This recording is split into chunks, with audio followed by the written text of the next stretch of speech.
Dans la vie, il y a deux types de personnes. Il y a ceux avec qui on n'aime pas passer du temps. C'est ceux qui savent pas parler aux gens, qui sont trop gênés dans leur vie de tous les jours, qu'on considère comme timides, réservés ou comme des geeks, des mecs bizarres à qui on veut pas parler. Et de l'autre côté, il y a ceux qui peut-être pendant un moment c'était les gens d'à gauche, mais qui ont su s'améliorer, qui ont su changer. De l'autre côté, il y a les gens qu'on considère comme extravertis, même si c'est pas forcément vrai. De l'autre côté, il y a les gens qui savent parler aux gens, il y a des gens qui sont à l'aise socialement, et il y a des gens qui ont des résultats. Ce qui sépare ces deux personnes, c'est juste leur niveau de compétence sociale. Et aujourd'hui, je vais te donner un seul conseil qui va multiplier par 10 tes compétences sociales et donc qui peut te faire passer de gauche à droite. La première fois que j'ai mis ça en œuvre, je devais peut-être avoir 14 ans, 15 ans. 14 ans, 15 ans, je suis parti en vacances.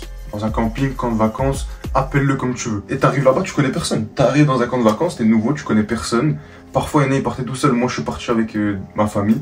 Donc, j'étais pas forcément tout seul, mais l'endroit où j'étais tout seul. Et je connaissais personne. Dès le deuxième jour, vu que c'était le début de la semaine et que tout le monde arrivait normalement au même moment, tout le monde vient les dimanches et il commence les activités le lundi. Le lundi, il y a l'activité pour tous les gens début adolescents. Tout le monde est réuni entre eux, il y a des gens de 13 ans jusqu'à 17 ans. Et le but, c'est que de faire des activités entre nous. Donc moi, quand j'arrive, je connais personne. Dès le premier jour, il y a une activité qui fait que je commence à voir les gens de mon âge. Et je me rappelle, il y avait l'animateur, il était en face de nous. Il nous a mis assis en rond.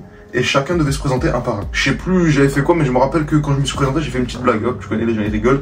Déjà, t'es un peu en place. Après ça, je me rappelle, on était dans la piscine. Et les jours d'après, tous les jours, il y avait des activités. Et toutes les activités, je les ai faites. Et parfois, il y avait des moments où les animateurs, ils dormaient. Où les animateurs, c'était pas là et où il n'y avait pas d'activité. Et comme j'avais participé aux activités, et ben quand il n'y avait pas d'activité, je voulais quand même en faire. Quand t'es petit, t'as beaucoup d'énergie. Voilà. Et du coup, j'organisais moi de mon côté des petits trucs. Après, quand moi j'ai pas trop envie, il y en a, il vient me voir et dit ouais, t'es chaud, on fait ça ce soir.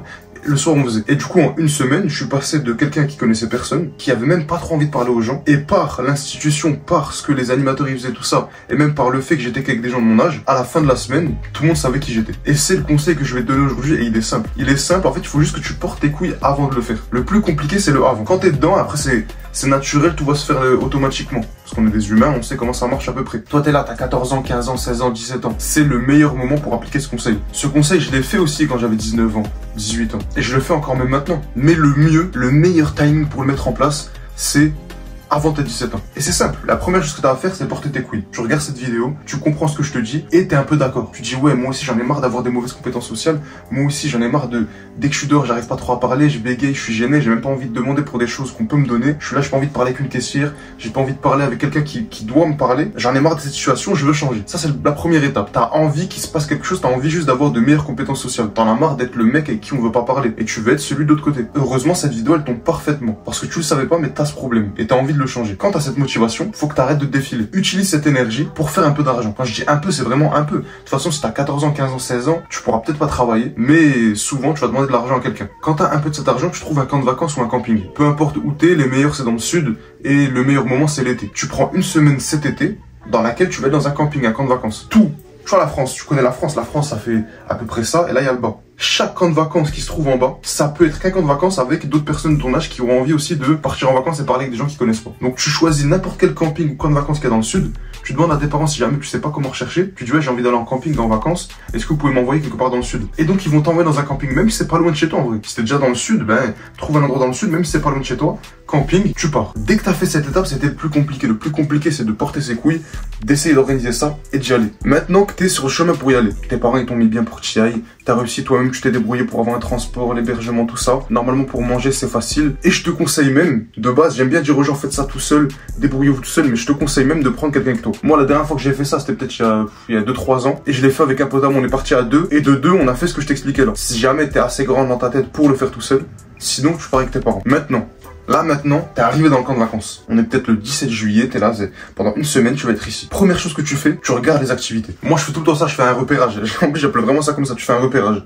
Quand t'arrives dans le camping, le premier jour, tu poses tes affaires, tu ranges tout ça, hop, et direct, tu sors. Le repérage, il est simple, tu fais un tour du camping. T'essaies de regarder là où il y a du monde, là où il y a la piscine, là où il y a ça, là où il y a ça. T'essaies de trouver, normalement, il y a toujours un tableau avec marqué les activités qu'il y a dans la semaine. Soit ça va te montrer les activités de la semaine d'avant, soit ceux de la semaine d'après. Et tu réfléchis comment toi, tu pourrais faire ça et comment tu pourrais trouver des gens que tu connais pas là-dedans. Tu dis, les gens de mon âge, ils font quoi? Ils font plus ça ou plus ça? Tu vas pas faire une dégustation de vin alors qu'il y a du volleyball. Tu prends des informations le premier jour. Après, quartier libre, tu fais ce que tu veux. Le jour d'après, normalement c'est le plus important parce que c'est là où ça commence. Jour d'après, peu importe ce que l'animateur il propose, tu le suis. Tu fais tout ce qu'il dit. Peu importe ce que l'animateur il a à te proposer, tu le fais, tu le suis. Et n'aie pas peur de demander parce que je t'explique. Tu vas être en vacances pendant une semaine, loin de chez toi, les gens te connaissent pas, les gens t'oublieront. Juste pour te dire que t'es en vacances, donc tu peux tester tout ce que t'as pas envie, tout ce que t'as peur de faire quand t'es chez toi, dans la zone dans laquelle t'habites, dans la région dans laquelle t'habites. Quand tu pars, tu testes tout. C'est une phase de test. T'es en mode créatif Minecraft. Tu fais ce que tu veux. Personne va se souvenir de toi. Personne va se rappeler de tes défauts, de tes manquements, etc. Tu peux faire ce que tu veux. Tu pars en phase de test. Et donc la première chose que tu peux faire, c'est d'aller parler avec des animateurs. Déjà, il y a quoi comme activité? Il y a quoi qu'on peut faire là? Est-ce qu'il y a des gens de mon âge? Tout ça. Et lui, il sait. Il a les informations. Dès que tu commences un peu à t'intégrer au groupe, que tu vois qu'il y a un groupe, qu'il y a même 3-4 personnes de ton âge, c'est tout. Pas besoin d'un groupe de 15, de 20. Toi, tu fais les activités. Et vu que c'est des gens de ton âge, on a plein d'énergie. On a de l'énergie, on a envie de faire des activités, on dort pas. Donc quand les activités finissent, quand les animateurs ils dorment, ou quand les animateurs ils arrêtent de travailler, tu deviens l'animateur. Ou tu fais en sorte que les autres deviennent des animateurs. Que chacun organise ses petites activités. C'est mieux si tu le fais toi. Parce que si tu le fais toi, tu travailles beaucoup plus que celui qui va juste suivre et qui va faire. Et à partir de là, t'as une semaine juste pour t'amuser. T'as une semaine où le seul objectif c'est de t'amuser avec des gens que tu connais pas, maintenant que tu t'es un peu intégré au groupe. Et à force de faire ça, tu partiras en vacances cette année, tu pars en vacances l'année prochaine, tu auras besoin que de 2 ans pour que la prochaine fois tu le tentes un peu, là où tu habites. Tu le tentes quand t'es près de chez toi, quand t'es un peu loin, quand tu vas voir ta famille qui a à 2-3 heures. Jusqu'à que tu le fasses chez toi. Tu le fasses dans ta maison, tu le fasses devant chez toi, tu le fasses de... Et après, ça devient un réflexe, ça devient naturel. Il faut juste, en fait, toi, il te faut le point de départ, il te faut le moment où ton cerveau, il se dit, ah ouais, en fait, je peux être quelqu'un d'assez social, je peux être quelqu'un qui s'en sort avec les gens. Quand il le sait, il a besoin que d'une seule fois. C'est pour ça que moi, je te pousse à le faire, je te dis, ce conseil, il peut complètement changer tes compétences sociales. Parce que tu vas le faire une seule fois, et du coup, ton cerveau, il va se dire qu'il est capable de le faire. Et quand ton cerveau, il se croit capable de quelque chose, alors il y a moins de blocage, il y a moins de limitations. T'as juste besoin d'une seule fois. Tu pars une seule fois en vacances, tu le tentes, tu parles avec des gens, et ça ne peut que marcher. Maintenant, il y a une seule chose que tu dois pas faire. Il y a une seule chose que si jamais tu l'as fait, tout ce conseil tombe à l'eau. Tu vas juste paraître pour un fou, pour un mec bizarre, et tu vas me détester moi, et moi je vais te détester toi. Parce que tout ce que j'aurais dit dans cette vidéo, ça va pas marcher. Ton objectif, c'est pas d'aller là-bas pour avoir des potes, t'es pas en manque de potes, t'es pas en manque d'amis, t'es pas en manque d'humains. L'objectif principal, c'est d'aller en vacances et de profiter. Si jamais tu t'embrouilles avec des gens, c'est pas grave. Si jamais les gens, ils te recalent, c'est pas grave. Si jamais les gens, ils veulent pas te parler, c'est pas grave. De base, t'es là pour aller en vacances. Et si tu vas avec une mentalité où je viens parce que je veux trop des potes, j'ai trop besoin de potes, tu vas faire peur aux gens. Tu vas faire peur aux gens. Imagine maintenant, toi t'es dans la rue, il y a un mec, tu le connais même pas, il veut trop être pote avec toi. Il te dit, ouais, tu fais quoi? Ce soir, tu fais quoi? Ah, ce soir, t'es chaud, on fait ça, tu le connais même pas. Tu connais juste son prénom et encore. Tu le verras comme un mec bizarre, tu voudras l'éviter. Donc il faut pas que t'aies ce besoin bizarre et malsain de vouloir créer des relations de force avec les gens. Faut que ça ait l'air naturel. T'es en vacances, tu profites, tu fais du vol avec eux, c'est tout. T'as pas besoin d'eux comme eux n'ont pas besoin de toi. Et si jamais toi t'as besoin d'eux, sachant que eux n'ont pas besoin de toi, t'es juste un mec bizarre. Quand t'as compris ça, la seule chose que t'as à faire maintenant, c'est soit d'aller dans la pièce à côté et demander à tes parents, soit de toi-même, tu vas sur internet et tu réserves dès maintenant ce que tu vas faire cet été.